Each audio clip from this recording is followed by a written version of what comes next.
wonderful. Well, this is a 1889 Newton. Okay. Mr. Newton had a factory in New York. When everybody was heading west, he moved to Illinois because there was a big need for wagon and wheels. And so this would have been a farm wagon or grain wagon or whatever the farmer would have used it for, right? And so it's a Newton, and it was sold at the Emerson Branningham Implement Company, which is the car dealership. Oh, cool. So the Newton is like a Ford, Chevy, and it would be sold at a dealership. So we haven't changed much, have we? It is all original paint. We don't know the first 100 years exactly of this history of this wagon because it showed up in an auction in 1999, and that's when the people we got it from bought it.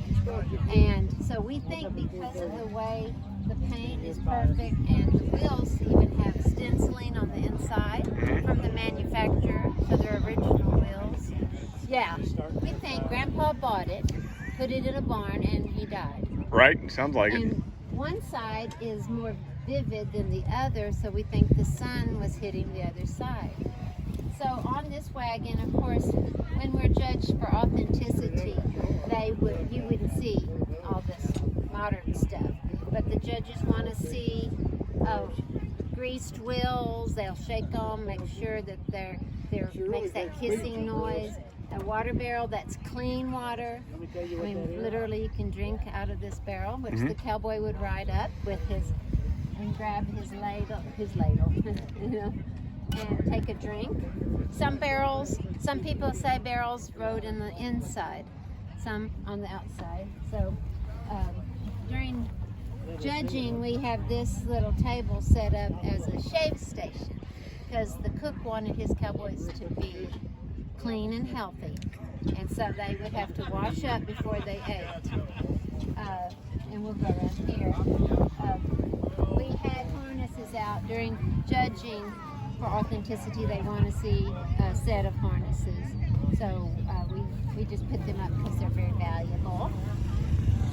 And we come over here. Now a seat would have been a luxury option.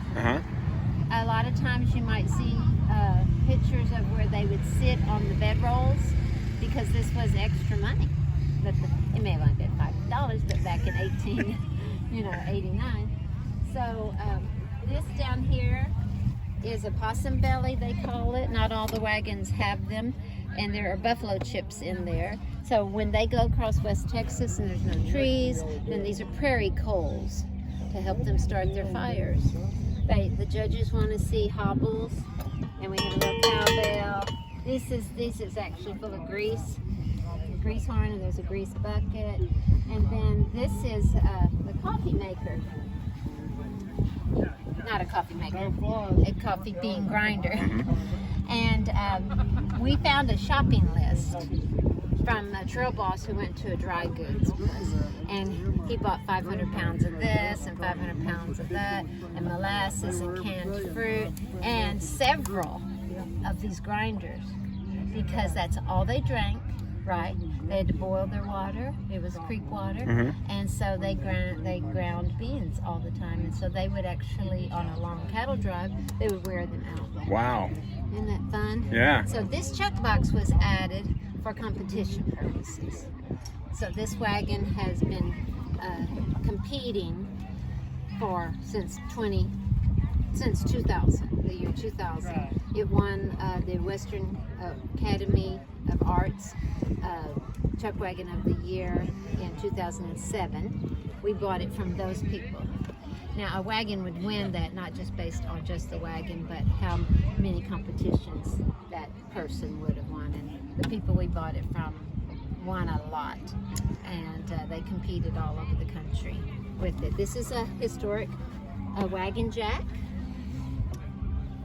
The wheels have to be greased about every 30 to 40 miles because it's just metal on wood, so to keep them, you know.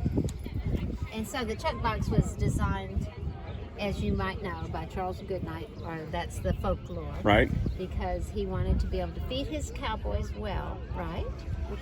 He couldn't pay them a whole lot, but he sure was wanting them to stay with him, and because he did a lot of cattle drives.